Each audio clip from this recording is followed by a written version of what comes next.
안녕하십니까, 스톡파이터입니다.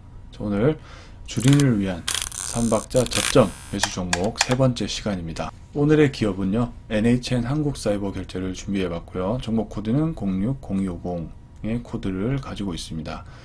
처음 영상을 보신 분들을 위해서 다시 한번 간략하게 설명을 드리면, 이 3박자라고 하는 것은 이 스톡파이터 제가 보는 세 가지 기준입니다. 종목을 고를 때 기준이고, 그래서 이 3박자 기준에 충족하면 현재 시점에서 매수를 해도 괜찮다라는 평가를 내릴 수 있도록 도와주는 도구라고 보시면 됩니다. 3박자 중에 하나가 실적이고요, 그 다음에 수급이고, 그 다음에 차트 분석입니다.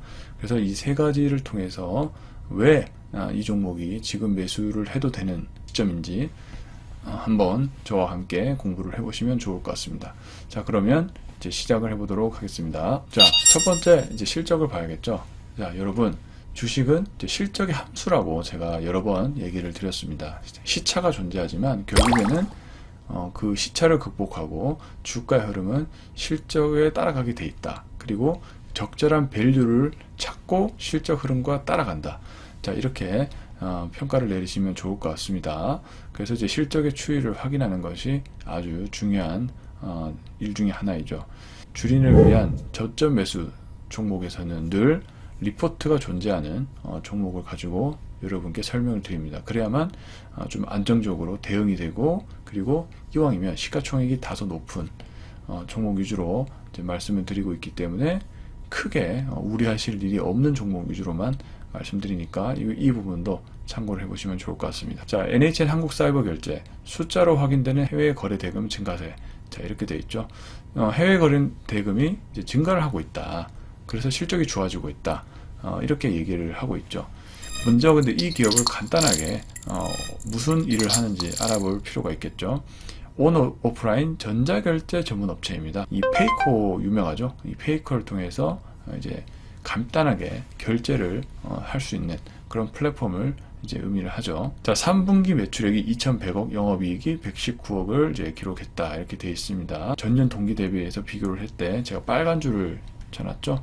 중요한 문구에 빨간 줄을 쳐놨는데요. 전년 동기 대비 11% 매출액이 늘어났고요. 영업이익은 7% 정도 이제 증가를 했습니다.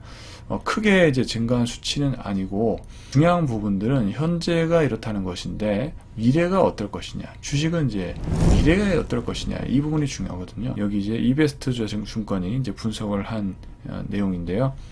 3분기는 매출 성장, 영업이익률 반등이 시작될 것이다. 이렇게 되어 있죠. 이제 4분기잖아요.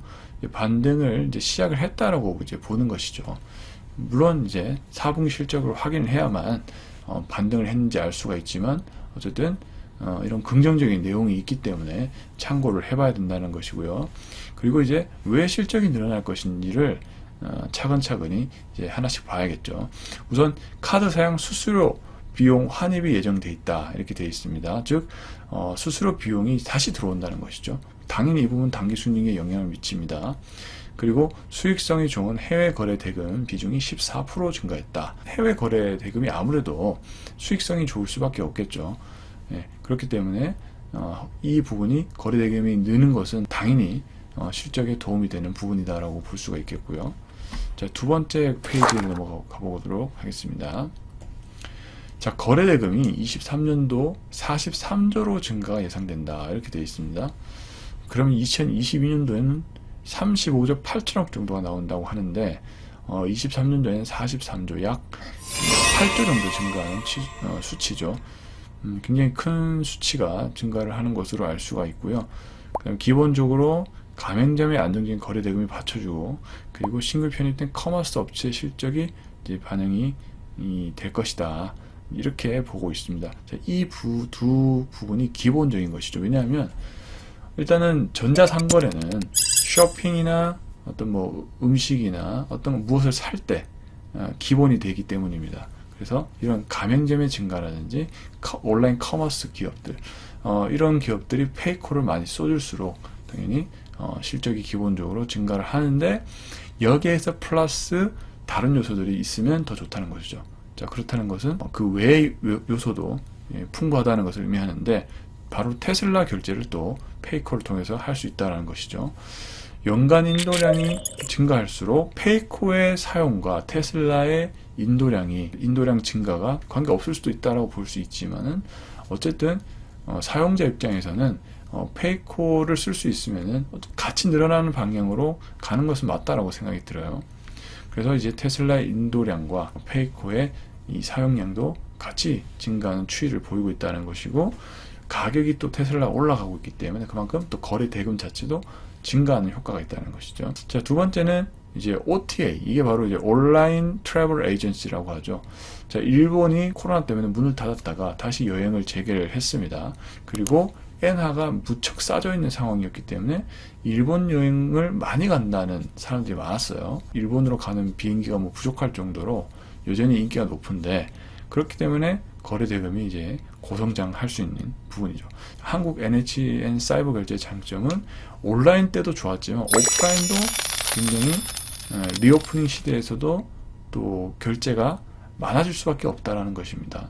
사람들이 많이 돌아다니니까 그만큼 또 그 결제 횟수도 높아지는 것이죠. 온라인, 오프라인 둘 다 모두 양쪽 수혜를 보는 그런 종목 같다라고 보시면 될 것 같습니다. 그런데 중요한 것은 밸류에이션이에요. 실적이 아무리 좋아도 고평가의 상태에서 사게 되면은 좀 불안합니다. 근데 아주 역사적인 저점에서 막 올라왔고 앞으로 실적도 좋아져.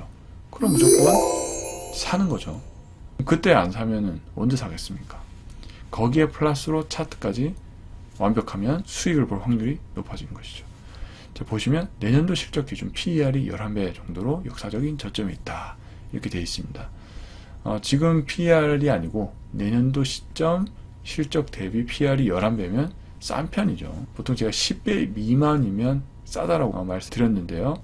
이 기업은 뭐 그런 자산주도 아니기 때문에 어느 정도 성장주의 위치에 있는 종목이 PER이 11배라는 것은 굉장히 싸다는 것을 의미를 합니다. 그래서 이런 밸류에이션도 싸다라는 것까지 한번 참고를 해보시면 좋을 것 같습니다. 자, 이렇게 이제 실적과 밸류에이션, 한마디로 즉 펀더멘탈적인 측면을 제가 한번 말씀을 드려봤고요. 이것만 봐도 바닥 부분이고 서서히 올라올 가능성이 높겠구나, 이렇게 인식을 할 수가 있을 것 같습니다. 두 번째는 이제 수급이죠. 저는 먼저 수급부터 찾습니다. 어떻게 찾냐? 외국인 기관 프로그램이 어떤 걸 샀는지부터 먼저 HTS 블루를 통해서 볼 수가 있거든요. 먼저 외국인 기관이 동시에 산 종목이 있는지를 먼저 봅니다. 그 다음에 이제 실적과 차트를 보면서 괜찮은 종목들을 찾거든요. 근데 이제 수급을 보시면 금요일 기준 외국인이 13만 9천 주, 기관도 10만 주, 프로그램도 15만 주를 샀습니다. 시장이 별로 안 좋았는데도 이때 많이 들어갔어요, 수급이. 그래서 뭔가 있을 거다 이렇게 생각할 수가 있는 것이고, 연기금도 2만 4천 주를 샀네요. 그리고 이제 24일도 연기금이 3만 주 샀고, 외국인이 다소 팔았지만 기관이 또 9만 주 정도 매수를 했고요. 11월 23일도 기관이 3만 3천 주, 기관이 3일 연속 적극적으로 매수를 해주는 그런 모습들이 좀 인상적이다, 이렇게 좀 볼 수가 있겠습니다. 어쨌든 수급적인 부분들이 양호하다, 이렇게 정리를 해볼 수 있겠고요. 자, 세 번째 차트입니다. 자, 이게 지금 일본 기준 NHN 한국사이버결제 차트인데요. 코로나 때 굉장히 큰 상승 이후로 지금 주가가 많이 빠져 있습니다. 그런 상황에서 이제 리오프닝이 좀 전개가 되고 있고, 여러 가지로 이 한국 사이버 결제의 이 거래 대금이 많아지는 이벤트들이 많아지면서 차트도 점차 회복을 하는 모습인데요.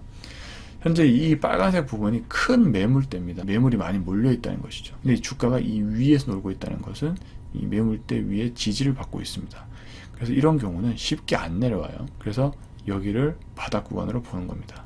그리고 이동평균선도 지금 121선을 돌파를 해냈죠. 이게 이제 추세가 바뀌는 지점이라고 보통 인식을 하면 되는데요. 120선을 돌파하고 안정적으로 또 상승을 해주고 있기 때문에 사실상 바닥은 어느 정도 도달한 게 아닌가, 이렇게 판단을 하는 것이죠. 그리고 여기 보시면 단기 고점은 14,500원 돌파 시도를 했다. 자, 처음에 이 종목이 14,500원을 돌파를 했지만 다시 내려갔습니다.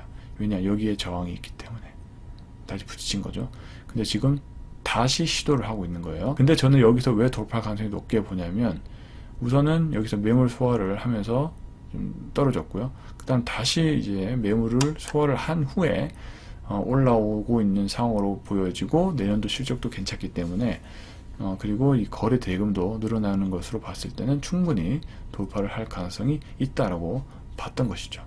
거기에 적산병이 뭐냐면 이런 양봉이 3개 나왔다는 것을 의미합니다. 3일 연속 양봉 이렇게 돼 있죠. 보통 적산병이 출현하게 되면은 추가적인 상승 시도를 하는 경우가 많습니다. 자, 그런 관점으로도 보실 수 있다라고 참고만 해주시면 좋을 것 같고요. 그리고 금요일 양봉이 거래대금 상승의 시작점으로 판단된다. 왜냐면 거래가 살짝 시작됐다가 조금 빠졌어요. 근데 수요일부터 서서히 거래대금이 증가하더니 금요일 오늘은 거래대금도 상방 돌파하는 이런 모습이 나오면서 본격적으로 바닥을 다지고 올라가는 것이 아니냐라는 그런 기대감이 묻어 있다는 것이죠. 그래서 이 부분이 저는 좀 중요한 매수 타점의 시작이다, 이렇게 저는 해석을 하고 있습니다. 그래서 종합적으로 봤을 때 매물대, 그다음에 이평선, 그다음에 적산병 등등 여러 요인으로 분석을 해봤을 때 기술적 분석상 지금이 신규 매수 시점으로 보여진다라고 결론을 내려줄 수가 있는 것이죠. 다시 한번 정리해 보겠습니다. 자, NHN 한국사이버결제는 전자결제 기업이고 코로나 때도 많은 수익을 얻었지만 다시 리오프닝 때도 지금 이익을 많이 얻으려고 하고 있다. 이익을 얻는 여러 부분들을 제가 분석을 해봤잖아요. 일단은 해외 거래 대금이 여행 수요라든지 이런 게 늘면서 많이 증가할 것으로 보고 있고, 가맹점들의 증가라든지, 그 다음에 테슬라 같은 경우도 현재 인도량이 늘면서 NHN 한국 사이버 결제 플랫폼을 이용을 많이 하게 될 것이다, 이렇게 보고 있는 것이고, 그 다음에 이제 일본 여행이라든지 이런 부분들이 증가를 하게 되면서 향후에 지금보다 이익이 좋아질 것이다, 이렇게 분석을 하고 있는 것입니다. 거기다가 밸류에이션까지 매우 싸다라는 것도 장점이죠. 거기에다가 이제 차트까지 거의 바닥 부분을 돌파를 하는 그런 이제 이격이 없는 최바닥에서 시작되는 구간으로 저도 보여지기 때문에 여러분들께 관심을 가져보자, 이렇게 말씀을 드리는 겁니다. 자, 어떠셨는지 모르겠습니다. 3박자 종목. 자, 시간이 없으신 분들은 이렇게 3가지 기준으로만 간단하게 정리를 하셔도 부족함 없이 분석을 할 수 있는 도구로 쓸 수 있는 거고요. 스톡파이터와 함께 또 계속 공부를 해보셨으면 좋겠습니다. 저는 또 다음 영상으로 찾아뵙도록 하겠습니다. 감사합니다.